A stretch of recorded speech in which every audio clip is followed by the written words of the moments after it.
امریکی صدر Donald Trump کہتے ہیں پاکستان اور بھارت ایٹمی جنگ چھڑ جاتی۔ میں نے اپنے لوگوں سے کہا پاکستان اور بھارت کو فون کریں، تجارت اور ملاقاتوں کا آغاز کریں۔ فاکس ٹی وی کو انٹرویو میں صدر ٹرمپ نے بتایا پاکستان سے بہت عمدہ بات چیت ہوئی، ہم پاکستان کو نظر انداز نہیں کر سکتے کیونکہ تالی دونوں ہاتھوں سے بجتی ہے۔ پاکستانی ذہین لوگ ہیں، پاکستانی حیرت انگیز اشیاء بناتے ہیں۔ پاکستان چاہتا ہے امریکہ سے تجارت کرے جبکہ بھارت سب سے زیادہ ٹیرف لگاتا ہے۔ بھارت نے کاروبار کرنا تقریباً ناممکن بنا دیا۔ بات کر لیں گے اسی حوالے سے موجود ہیں ہمارے ساتھ سابق سفیر مسعود خان صاحب۔ مسعود صاحب بہت شکریہ، آپ نے ایئر وائن نیوز کے لیے وقت نکالا۔ پاکستان قدرتی وسائل سے مالا مال ہے اور پاکستان منرل انویسٹمنٹ فورم 2025 کا کل سے آغاز بھی ہو رہا ہے، کتنا اہمیت کا حامل ہے یہ ایونٹ؟ صدر ٹرمپ کا یہ بیان بہت ہی اہمیت کا حامل ہے۔ اس کی وجہ یہ ہے کہ وہ مسلسل کئی دنوں سے یہ بیانات دے رہے ہیں۔ 10 مئی سے اب تک انہوں نے کئی بیانات دیے ہیں، امریکہ میں دیے ہیں اور اس کے بعد جا کے خلیجی ریاستوں میں دیے۔ تو آپ ان کو دیکھیں مجموعی طور پر تو اس میں 3-4 چیزیں ہوئی ہیں۔ ایک تو یہ ہے کہ انہوں نے جنگ بندی کروائی جس کے لیے ہم نے ان کا شکریہ ادا کیا ہے۔ دوسرے انہوں نے یہ کیا کہ پاکستان اور ہندوستان کو ہم پلہ کر دیا اور دونوں کے بارے میں متوازن پالیسی اختیار کی، اور اب ان کا پاکستان کی طرف جھکاؤ نظر آ رہا ہے جس طریقے سے انہوں نے پاکستان کی تعریف کی۔ اور جب انہوں نے جنگ بندی کا اعلان کیا تھا تو اس وقت بھی 3 نکات تھے، ان کی سفارتکاری یا سہولت کاری، دوسرے دونوں ممالک سے تجارت بڑھانا اور تیسرے مسئلہ کشمیر کو بین الاقوامی ایجنڈے پہ لانا۔ اب جو ہے انہوں نے دوبارہ پاکستان کی بہت کھل کر تعریف کی ہے، پاکستان کے لوگوں کی، پاکستان کی صنعت و حرفت کی۔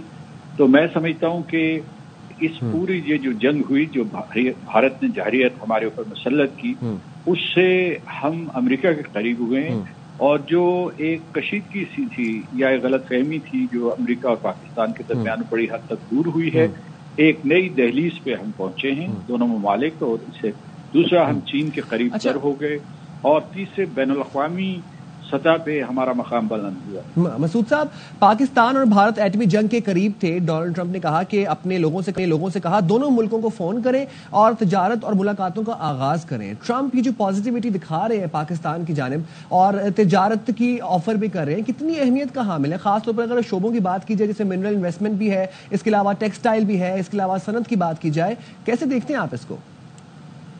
امریکہ پاکستان کی اب بھی سب سے بڑی برآمدی منڈی ہے اور ہماری چیزوں کی وہاں سب سے زیادہ کھپت ہوتی ہے، لہٰذا وہ ہمارا بہت بڑا تجارتی پارٹنر ہے۔ لیکن ہم اور سہولتیں چاہتے تھے اور ہم چاہتے تھے کہ امریکہ تجارت کے دروازے کھولے اور جو پابندیاں ہیں یا ٹیرف سے ان کو کم کرے، اور میرا خیال ہے کہ ہماری ان کے ساتھ دشمنی ہو رہی ہے اور کچھ عرصے کے بعد اچھی خبریں آئیں گی۔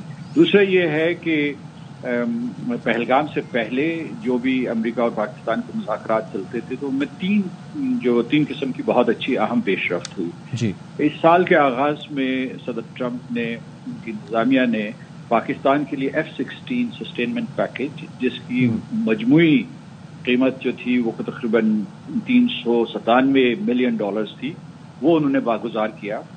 دوسرا یہ ہے کہ انہوں نے state of the union address میں پاکستان کی تعریف کی، اور تیسری جو ہے یہاں جو منرلز کی ایک کانفرنس ہوئی تھی اس میں امریکی سرمایہ کار بڑی تعداد میں آئے اور جائزہ لینے کے لیے آئے کہ جو کاپر ہے یا لیتھیم ہے یا اس کے بعد ریئر ایلیمنٹس ہے یا گولڈ ہے یا دوسری جو ہیں جو کہ آج کل کی دنیا میں خاص طور سے جو نئی ٹیکنالوجیز ہیں ان کے لیے بہت اہم اجزاء مہیا کرتے ہیں، اس کے لیے پاکستان ایک سونے کی کان ہے، اور لہٰذا یہ ہے کہ وہاں سرمایہ کاروں کی بھی دلچسپی بڑھ رہی ہے۔ پھر آپ نے یہ دیکھا ہوگا کہ بیرنز نے 2-4 دن پہلے جو ہے کیپٹل مینجمنٹ اینٹیٹیز کو کوٹ کر کے پاکستان کی معیشت کے بارے میں بڑی اچھی خبریں دی ہیں، اور اس میں میں سمجھتا ہوں کہ امریکہ کی حکومت کی طرف سے بھی آشیرواد ہوگی، جس میں یہ کہا گیا کہ پاکستان سے بڑی غفلت برتی گئی کہ اس میں سرمایہ کاری نہیں کی گئی، اور ایک طریقے سے ان کو آمادہ کیا جا رہا ہے کہ جو باہر کے سرمایہ کار ہیں وہ یہاں آئیں اور پاکستان کی صنعت و حرفت میں سرمایہ کاری کریں۔ ٹھیک ہے، بہت شکریہ سردار مسعود خان صاحب ہمارے ساتھ موجود تھے۔